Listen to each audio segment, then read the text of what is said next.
Greetings, everyone. We are here today because while the Supreme Court has eliminated affirmative action for our minority communities, affirmative action for wealthy and well-connected is still very much present in college admissions.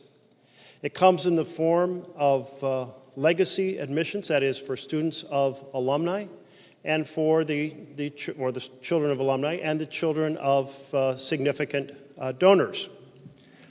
You know, the perspective I bring to this comes from that of being a blue-collar kid whose parents strongly encouraged me to believe that education represented the doors of opportunity. My father said if you go through the doors of the schoolhouse and you work hard, you can do almost anything because we live here in America. I thought that's really cool. But they really had no conception of what colleges were about because no one in my family had ever gone to college. And it was simply not a topic of general information the way it is for so many families where the parents have gone to college. But nonetheless, through a combination of seizing some leadership opportunities and some talent in math, I was admitted to a Ivy League status school, Stanford. And I went down there sight unseen. I quickly discovered how different my experience was from the vast bulk of students. I discovered they had visited the campus before agreeing to attend. I had no idea that anyone visited campuses. The idea you would travel to visit a campus, who could have possibly afford to do that? I discovered that students had been planning, by and large, almost all of them, for how to get into Stanford, essentially from the time they could talk to their parents about it, or how to get into a major university. They had benefited in many cases from private schools and elite educations. They had benefited from summer academic and enrichment programs. They had benefited from classes on preparing for SATs. Who knew those existed? I certainly didn't. And they had benefited from coaches on their essays. All of this was just a completely foreign world to me. That's the perspective I bring, is that every seat that a university reserves for the already wealthy and well-connected, that is, the children of donors and the children of alumni, is a seat not available to a more qualified individual who comes from a financially challenged background or who comes from a minority community. So the less qualified are being given, if you will, a golden path in that takes away the opportunity of the more qualified individuals. At many of our major universities, 10 to 15% of the seats, sometimes more, are reserved for donors and reserved for the children of alumni. In short, affirmative action for the affluent, the well-connected, the children of alumni, the children of donors, is alive and well. And it's not a form of affirmative action that serves our country well. It takes away from the diversity on the campus.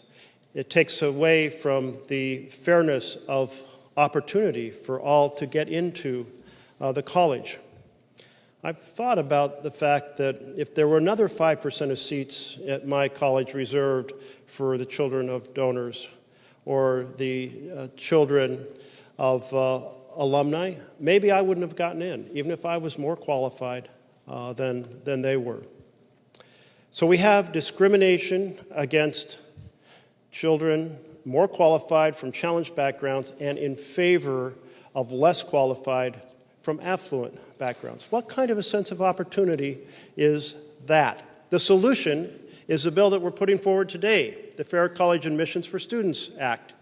If you maintain legacy admission seats, if you maintain seats for donors, then financial aid is unavailable to that college, and that is a very significant factor. Every student deserves to follow their dreams. Every student deserves to go through those doors of opportunity that my father talked about.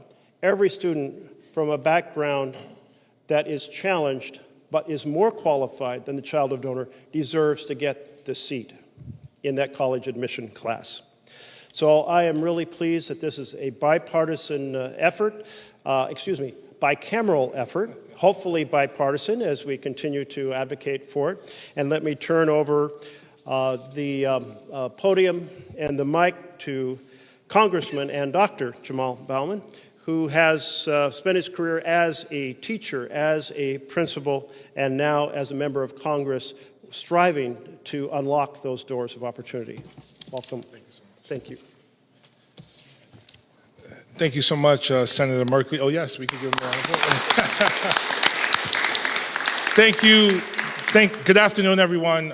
Thank you all for being here. Thank you so much, Senator Merkley, for your partnership and your leadership on this issue.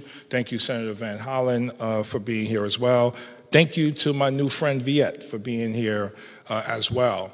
I have a similar story. I'm the first in my family to go to college, like so many across America. And, I worked very hard to get that opportunity. And there are so many students and young people across the country working very hard to get a similar opportunity. But because of legacy admissions, the continuation of legacy admissions, they are not getting the same opportunities. I also come at this issue from the perspective of a K-12 educator. And oftentimes people don't see the connection between, if we're talking about higher ed and legacy admissions, why do we need to talk about K-12? Throughout my career, I worked in what we call Title I schools. These are schools that are located in historically underserved communities, and these are schools that are historically underfunded. So there are kids who already are behind the 8 ball and already face so many barriers within their K-12 setting. And these are kids who, work their butts off and deserve access and opportunity like everyone else. But because things like legacy admissions are in place, there's a perception that higher education isn't even for certain students in our country, even if they are exemplary and even if they work their tails off to have those opportunities. And I have had many conversations with parents where their children are in the 3rd grade and they're already thinking of an alternative route because they don't think higher education is for them. So, this bill, again, if you are a university, if you are an institution of higher education and you receive federal funding, you must end legacy admissions to continue to receive that funding. I mean, our Constitution demands that we uphold and take care of the general welfare of the American people. And for me, that's all about equity. For me, that's all about access and opportunity. And that's the only way we're going to evolve into the nation we are capable of being. And that is the only way for us to fight against the consistent classism and racism and sexism and discrimination that exists and lives in every aspect of American life. Our most prestigious higher education institutions are the halls and beacons of power in America: political power, social power, economic power. And to allow that power to continue to be concentrated into the hands of those who are most wealthy and big donors who are disproportionately white is unacceptable and is un-American. So this is a great bicameral partnership, and we hope that it becomes bipartisan really soon. And thank you all for being here, and please lobby your elected officials to support this piece of legislation. Thank you so much. And Senator Van Hollen, who has been an advocate for opportunity in every facet of our society. Thank you, Jeff. Well, it's great to be here with all of you. Let me start by thanking my friend and Senate colleague, Jeff Merkley, for fighting for fairness in every area of life. Congressman Bowman, it's great to be with you. Thank you for being a fighter for justice and equity in the House. And I am convinced that as people see what's in this bill, they will recognize the fairness of this bill. This is just putting into a bill what we all say we believe in, which is equal opportunities and equity when it comes to education, other facets of life. Viet, thank you for your strong leadership here. This bill is a very straightforward proposition, that we can no longer have a situation where the federal government supports colleges and universities that stack the deck in favor of applications from students from families who are big donors, and doesn't unfairly stack the deck in favor of legacy applicants. So we need to end this hereditary privilege that is embedded right now in so many colleges and universities, and we need to end the pay to play to get in that also is part of the current system. That's a pretty clear statement of fairness and equity, one that I think every American should accept, which you shouldn't be stacking the deck unfairly in favor of students whose parents can afford to make big contributions to a college or university, or to students whose family members attended that university. And it is appropriately titled the Fairness in Student Admissions for that reason. And as my colleagues have said, the current situation, the current stacking of the deck, does disadvantage students of color. And the statistics bear that out. 54% of white students have at least one parent who attended a college or university. Compare that to 27% of black students, 24% of Native American students, 22% of Latino students. So when you reserve between 10 and 25% of slots at these colleges and universities for the kids of alumni or the kids of people who have contributed a lot, you can see that every other person who's not in those categories is disadvantaged, but people of color, students of color, are disproportionately disadvantaged. I do want to mention one example from Maryland where you can see how changing this policy changed their admission, and that's Johns Hopkins University. Johns Hopkins University used to have legacy admissions. They got rid of legacy admissions finally in 2020. Before that, 13% of freshmen were legacy admissions, and 9% were Pell-eligible low-income students. Since then, if you look at the class of 2026, you find that 29% of the freshman class are either first-generation college students or low-income students. So here's just one clear Maryland example where changing that policy made the admissions process more fair, which should be the American way. I'm also proud the University of Maryland does not have legacy admissions. But we want to make sure that those policies apply across the country, and the federal government should not be subsidizing unfair admissions processes. So I want to thank my colleagues and all of you, and turn it back over to Senator Merkley.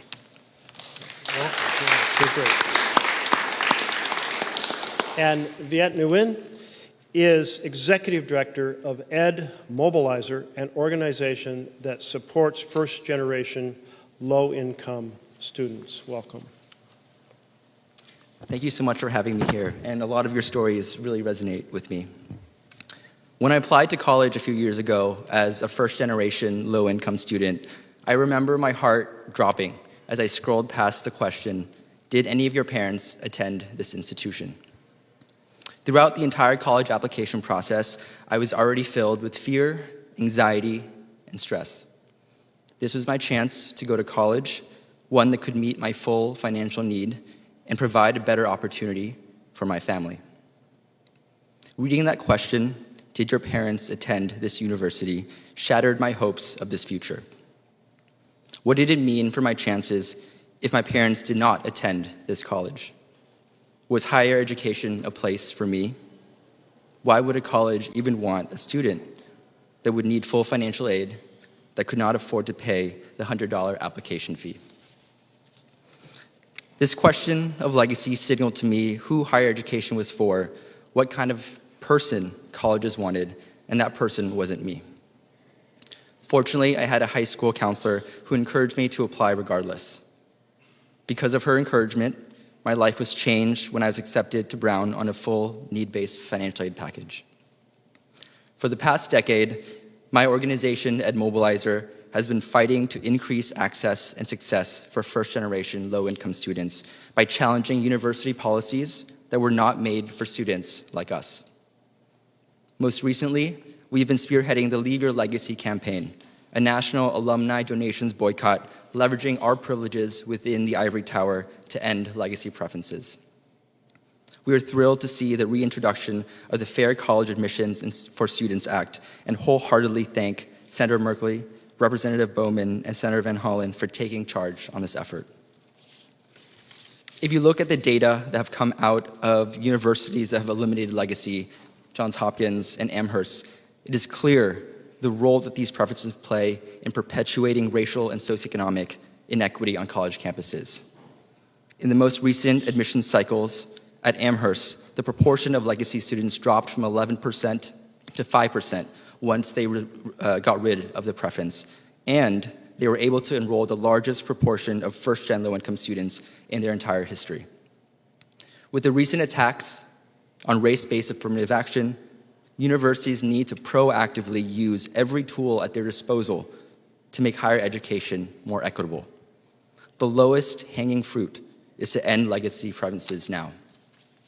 With this bill, our country has a chance to send a message to low-income, first-gen students throughout America, like myself, that college is a place for all, regardless of where or whether your parents went to college. With this bill, higher education can take a step towards living up to its ideal of being a true engine of social mobility and opportunity for all. Thank you.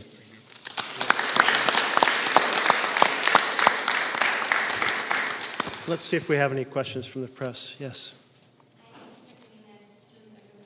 Speak up just a little if you could.